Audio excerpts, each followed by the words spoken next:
મિત્રો, તો આજની વિડીયોમાં આપણે જોઈશું કે પોલીસ કોન્સ્ટેબલની જે ભરતી આવી છે પોલીસ કોન્સ્ટેબલ માટેની આપ સૌને ખબર જ હશે અને ઓલરેડી મેં એક વિડીયો અપલોડ કરી દીધો છે પહેલેથી. તો પોલીસ કોન્સ્ટેબલનું જે ઓનલાઈન ફોર્મ ભરવાનું છે તે આપણે ફોનથી કઈ રીતના ભરી શકીએ છીએ. તો ફોનનો કોઈક તો સારો ઉપયોગ કરી આપ જોઈ શકો છો કે ફોનથી આપણે કઈ રીતનું ફોર્મ ભરવું, તો તેના વિશેની તમામ માહિતી આ વિડીયોમાં આપણે ડિસ્કસ કરીશું. તો સૌથી પહેલાં આપણે કોમનથી આપનું જે ક્રોમ બ્રાઉઝર હોય છે તેને ઓપન કરી લો. હું મારું ક્રોમ બ્રાઉઝર ઓપન કરું છું તો જોઈ શકો છો કે ક્રોમ બ્રાઉઝર કોમનલી ઓપન થાય પછી આપણે અહીં લખવાનું છે મારું ગુજરાત. મારું ગુજરાત ટાઈપ કરશો તમે, સ્પેલિંગ તો બધાને આવડતો જ હશે. તો મારું ગુજરાત સર્ચ કરશો એટલે આપણી સામે આવું કંઈક આવશે. પહેલી જે વેબસાઇટ છે તેના પર આપણે ક્લિક કરીશું. ત્યારબાદ આપણી પાસે જોવા મળશે આપણને કે મારું ગુજરાત. ક્લિક કર્યા પછી નીચે સ્ક્રોલ ડાઉન કરશો એટલે સીધું આપણી જે કામની માહિતી છે જેનાથી આપણું કામ ક્લિયર કરવાનું છે. તો અહીં જોઈ શકો છો કે ન્યૂમાં આપણને બતાવશે Lokrakshak Bharti board LRB requirement for 10,459 constable post 2021. તો આની ઉપર અહીં આપ જોઈ શકો છો એપ્લાય ઓનલાઈન. તો કોમનથી ત્યાં તમે ક્લિક કરો એપ્લાય ઓનલાઈન એટલે તમને આવું કંઈક જાણવા મળશે. ત્યાં તમારે કાંઈ નથી કરવાનું. નીચે આપણે જે એરો બતાવેલો છે નીચી બાજુનો જે આપ જોઈ શકો છો અહીં તેને ક્લિક કરશો એટલે નીચેના તમને 3 ઓપ્શન મળશે કે LRB લોકરક્ષક માટે, PSI રિક્વાયરમેન્ટ અને ટેકનિકલ રિક્વાયરમેન્ટ. તો આપણે અહીં શા માટે આવ્યા છીએ? LRB માટે આવ્યા છીએ. તો ચલો એમાં ક્લિક કરીએ. ત્યારબાદ તમને ટોટલી જે માહિતી આપવાની છે આપણે કે જે લોકરક્ષક, હું 1 મિનિટ આપણે કોમનથી અહીં જે છે શરૂ કરી લઈએ ડેસ્કટોપ સાઇટ તો તમને વધુ માહિતી મળશે. તો સોરી, આપણે ડેસ્કટોપ સાઇટ નહીં યુઝ કરી શકીએ. તો અહીં આપ જોશો તો તમને બધી જ માહિતી મળશે. પછી અહીંયા તમે જોઈ શકો છો કે લોકરક્ષક કોન્સ્ટેબલ ગુજરાત પોલીસ દળ. ઓકે, તો હવે આપણે એપ્લાય ઓનલાઈન ઉપર ક્લિક કરીએ. આપ જોઈ શકો છો તો એપ્લાય ઓનલાઈન ઉપર ક્લિક કરશો એટલે ઓજસવાળાની જે આપણે ક્લિયર કરવાનું હોય છે બધું તે બધું અહીં શરૂ થઈ જશે. આપ જોઈ શકો છો અહીં કે લોકરક્ષક કોન્સ્ટેબલ પોલીસ દળ 2021-22. ઓકે દોસ્તો, તો હવે આપણે આ બધું કરીશું એટલે પછી તમારી સામે અહીં એપ્લાય ઓનલાઈનનો ઓપ્શન આવતો હશે.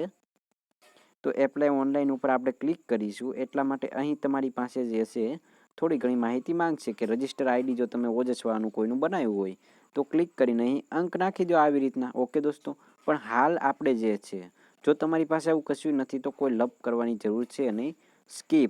સ્કીપ નામનો ઓપ્શન મળ્યો છે, યુઝ કરો. સ્કીપ ક્લિક કરો. થોડુંક નેટવર્ક પ્રોબ્લેમને લીધે થોડીક વાર લાગશે, નહીંતર શરૂ થઈ જશે ફોર્મ ભરવાનું શરૂ. તો સૌથી પહેલાં તો એપ્લાય ઓનલાઈન આપ જોઈ શકો છો કે શરૂ થઈ ગયું છે. તો સૌથી પહેલું કામ શું કરવાનું છે આપણે? સૌથી પહેલું કામ જે તમને નોટિસ આપવામાં આવી છે અહીં નોટ, સૌથી મહત્ત્વની વસ્તુ છે વાંચજો અને વાંચજો. પછી તમે કહેતા નહીં કે આવું શા માટે થયું. ઓકે, તો પહેલાં વાંચી લો. ત્યારબાદ અહીં નીચે તમને ટાઇટલ આપવામાં જે ઉમેદવારની માહિતી છે. ફોર્મ ભરવાનું અહીંથી શરૂ થઈ ગયું છે, કોઈ પ્રોબ્લેમ છે નહીં. તો ટાઇટલમાં આપ જોશો તો તમારા નામની આગળ મિસ લાગે છે, મિસિસ લાગે છે કે જે લાગતું હોય તે લગાડો. સરનેમ ભરો, ફર્સ્ટ નેમ ભરો. ત્યારબાદ અહીં જે છે તે ફાધર કે હસબન્ડનું નામ, જો કોઈ મેરિડ ગર્લ હોય તો તેને હસબન્ડનું નામ લખવું પડશે. ઓકે, અને મધર નામ લખો. પછી અહીં ક્લિક કરો મેલ ફિમેલ, બર્થ ડેટ, આવું તો બધી ખબર જ હોય છે આપણને. પછી નીચેના સેશનમાં આવો આપણે કે ઉમેદવારની માહિતી શું શું માંગે છે. પ્રેઝન્ટ એડ્રેસ, તો એડ્રેસ ભરી દો કે હું અહીંનો રહેવાસી છું. ઇંગ્લિશમાં લખવાનું છે આપણે, કોઈ કોમન વાત છે નહીં. અને સ્ટેટ તો ઓટોમેટિક સિલેક્ટ જ હશે ગુજરાત. હવે ડિસ્ટ્રિક્ટ છે તો આપ ડિસ્ટ્રિક્ટ કયા ડિસ્ટ્રિક્ટના છો અહીં જોઈ શકો છો કે વગેરે ડિસ્ટ્રિક્ટના નામ અહીંયા આપવામાં આવેલા છે. ભાવનગર છે, બોટાદ છે, છોટાઉદેપુર, દાહોદ, અહેમદાબાદ, તે કોઈ પણ હોય આપણે ક્લિક કરી દો ત્યાં. વાત પૂરી. ઓકે, તો અહીં ગમે એ ક્લિક કરી દેવાનું, આપણે કાંઈ ટેન્શન લેવાનું નહીં. હવે એ ક્લિક કરશો પછી આપણે આગળની માહિતી ભરવાની તમારી પાસે માંગશે. તાલુકાથી માંડીને અહીં જોઈ શકો છો સ્ટેટ આપણે ભરીએ, ડિસ્ટ્રિક્ટ ભરો, તાલુકા, પિનકોડ, મોબાઈલ નંબર, અને મોબાઈલ નંબરમાં ધ્યાન રાખવાનું જે શરૂ હોય તે નાખશું આપણે. ઓકે, પછી રીટાઈપ તમારી પાસે ઈમેલ માંગશે. હવે આગળની જે માહિતી છે અન્ય માહિતી, આ કામની વસ્તુ છે આપણા માટે સૌથી વધુમાં વધુ. તો સિલેક્ટ ફોટો ID, તો અહીં પહેલાં આધાર કાર્ડ ક્લિક કરવાનું તમારે. ઓકે, આધાર કાર્ડનું જો KBPHમાં કે એમાં આવતું હોય તો આપણે એને કમ્પ્રેસ કરીશું પહેલાં. હવે અહીં વધારાની જે માહિતી માંગવામાં આવી છે, તમે જો રમતગમતના કોઈ તમારી પાસે આવેલા હોય એથ્લેટિક્સ કે આ તે, તો તે તમે અહીં જે છે તે એડ કરશો તો તમારું મેરિટ સારું બની શકે છે તેના આધાર ઉપર. ઓકે, તો કામની વસ્તુ છે. પછી અહીં જે રમતગમતના જે બધી વસ્તુ છે તો એમાં ભાગ લીધો તો કયા વર્ષે લીધો તે બધું નાખશું. પછી બેઝિક નોલેજ ઓફ કોમ્પ્યુટર ને એવું બધું આવશે તો આપણે અહીં ક્લિક કરવાનું, જો હોય તો હા, નહીંતર નહીં. ઓકે દોસ્તો. પછી અહીં લેંગ્વેજીસ જે છે, તો તમારી જે લેંગ્વેજ છે પ્રોફિશિયન્સી માટે તો ઇંગ્લિશ, હિન્દી અને ગુજરાતી ત્રણેય આપવામાં આવી છે.